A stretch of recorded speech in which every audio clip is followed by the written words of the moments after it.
Hey Hardin County, it's Michelle Labus, and this is one of the last meetings I need to get you updated on, and it is regional planning. So I got into regional planning at really the beginning 2 years ago and have been asking Mark Dahl. I have to get a shout out to him. He has been so patient in answering my questions and walking me through the grant processes and how these grants are distributed through our community. He has done a fantastic job.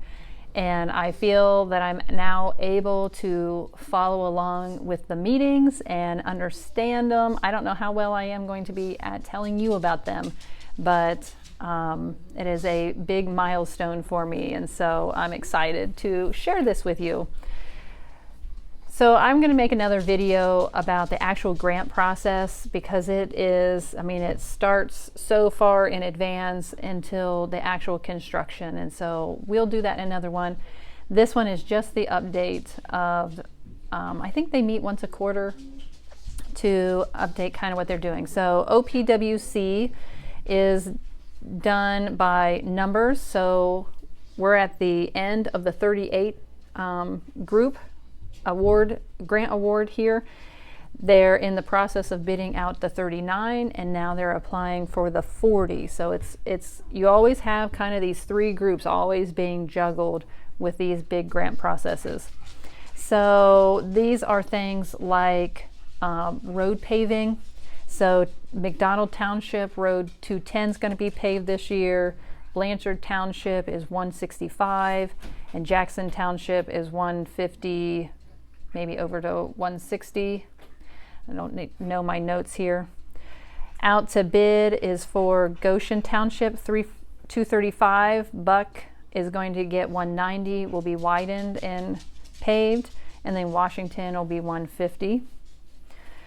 It also includes, so that's the 38s that they're finishing up.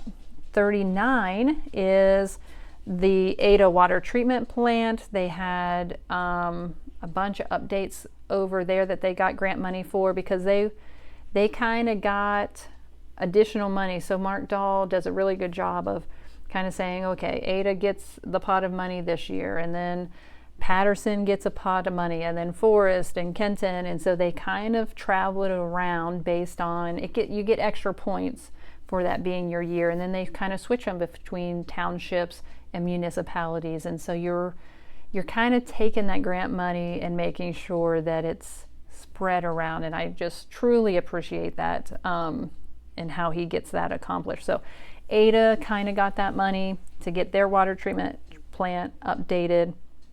Kenton is waiting on the street lights and signals, so you can see kind of that activity happening.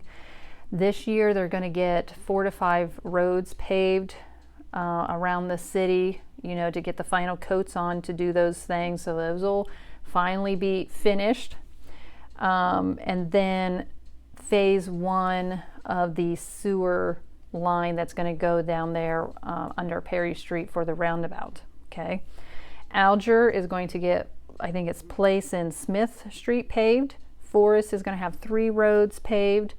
They thought maybe Mary, Campbell, they had some storm sewer work up there in Forest that was done, and they're going to go back over and pave that. So this is part of the 25-mile paving grant that we get. We don't get it every year, but when it kind of comes around to us, we can pave 25 miles, and so they kind of divide it up among the different people. All right, so for 40, what we're going to go after in the future, that will be awarded in July 1st.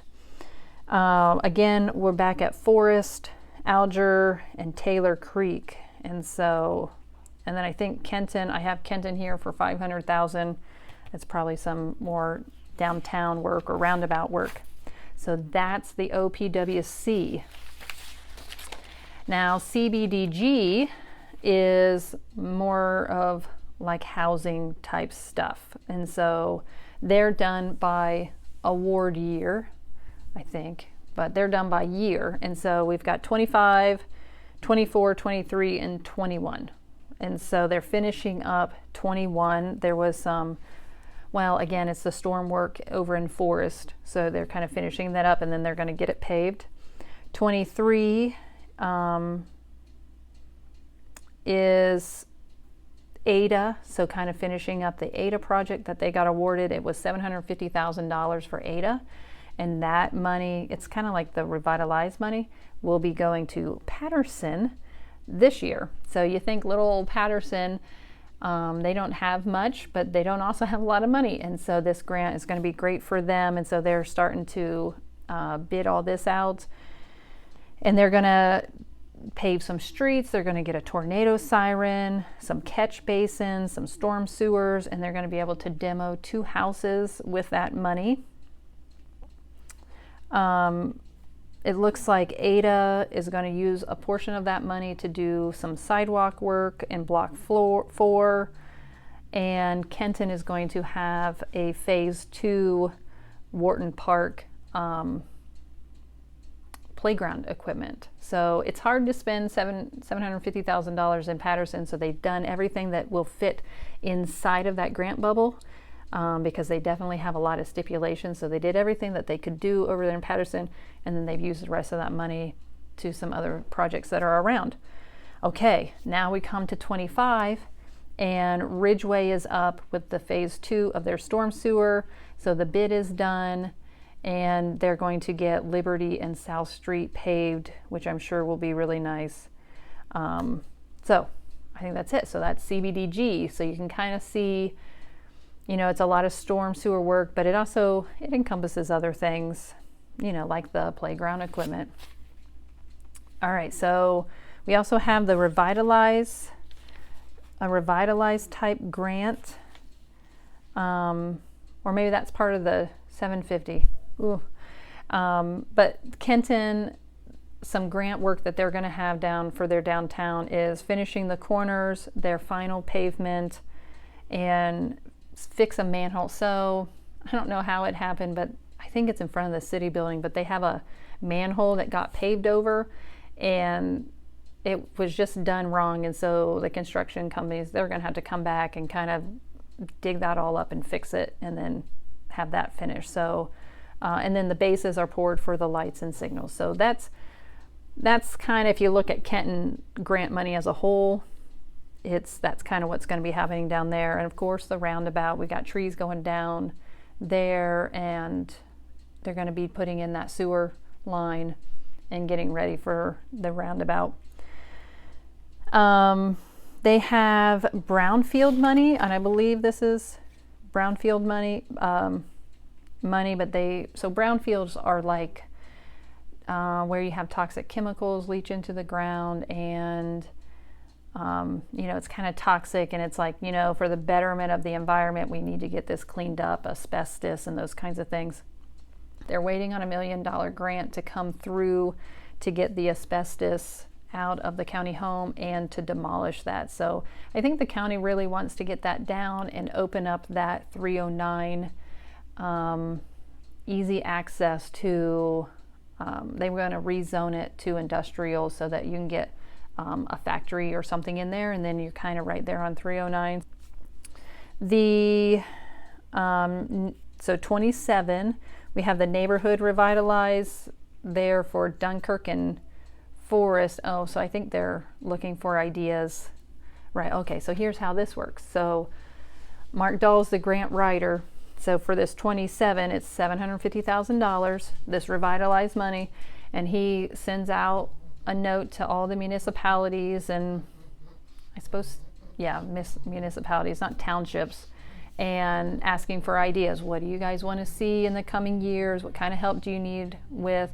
And then they will submit their recommendations, and then those recommendations goes to a small board, and they score them on, you know, urgency and need, and, you know, they have a whole scoring system, and then that's how you categorize them, and then those scores are used for the grant process. And so you have to, again, you have to sell your project and make sure you hit all the right points so that you get the grant money. So that's kind of how it is. It's those ideas are coming to the regional planning, and then they evaluate it. So water projects, which is what this money can be used for. Alger's not quite ready. McGuffey's still working. Forest is working on their sewer project, so they're in that kind of bidding, designing process. Kenton is, of course, in their phase 2 for the sewer line. And so sometimes you want to get grant money for these people, but they don't have the right paperwork in place. They don't have the design. They don't have a rate study. So you're not going to get money from the government if you're not charging your people enough money. If you don't have the rates that you're not, so people complain about the water bill, sewer bills going up, but you're not going to get any funding if you're not bringing in enough to sustain your plant. So that's a big part of it. Once you get your rate study done, you have to raise your prices.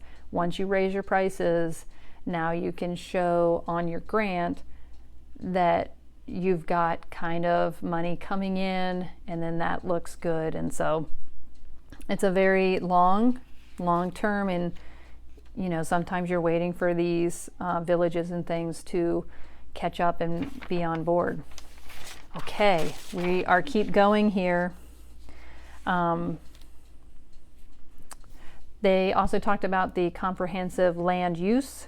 So that's a $45,000 grant that they're applying for. The commissioners put in $5,000. You have to have a 10% match to get that. It's a 20-year vision of how land and people and housing is situated in Hardin County and how best to use that. So we will be watching that.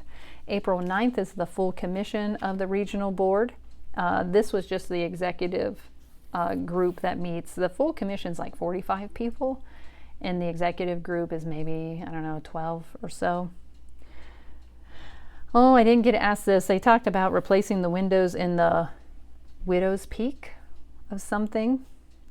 They're going to be talking about root addition with the sewer package plan out there. The idea is that that package plan is going to be heavily funded by principal forgiveness, where it's like free grant money. And so we're hoping that that will eventually qualify. Again, I don't want to pay for it, but we'll see.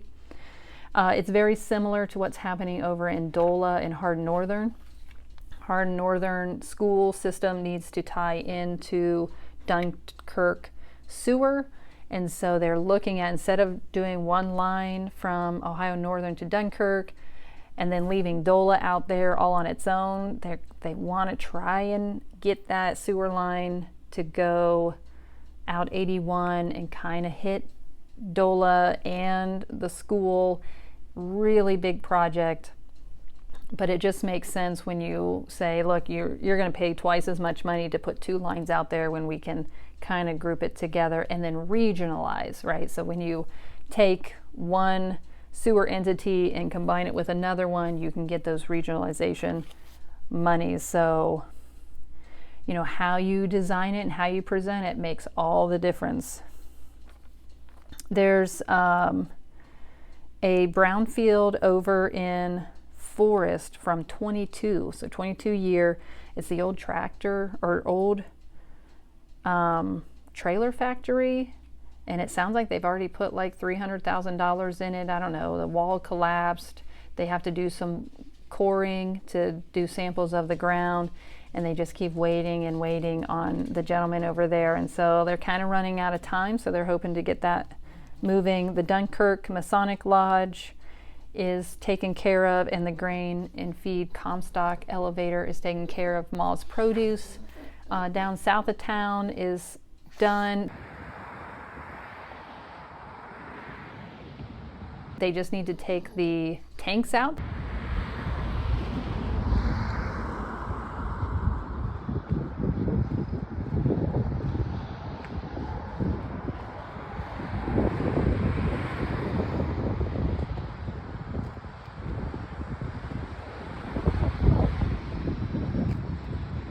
They think they were water tanks, that they weren't actually fuel tanks or anything. And so that's kind of finished up. Those are from other years.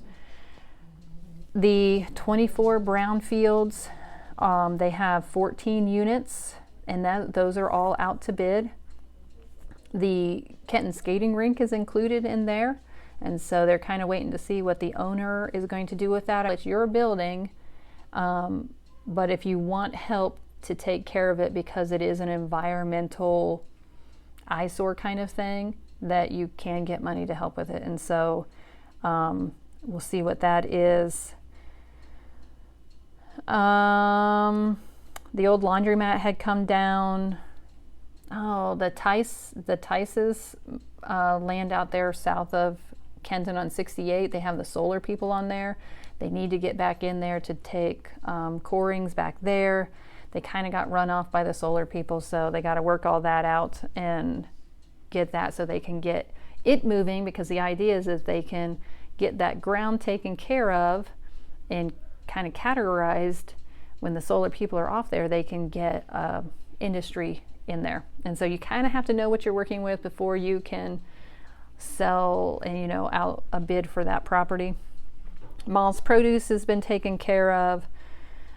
The ODOT project, oh, this is another great project. If you're still hanging with me, regional planning, this is why it's taken so long to figure it all out.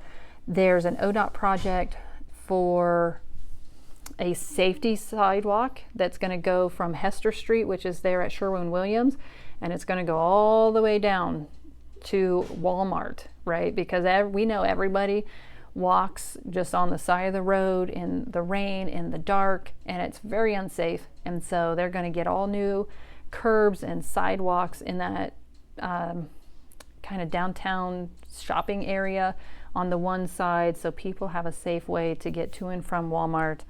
So that's going to be excellent. So that's going to be coming up, and it's 95% paid for. So unbelievable.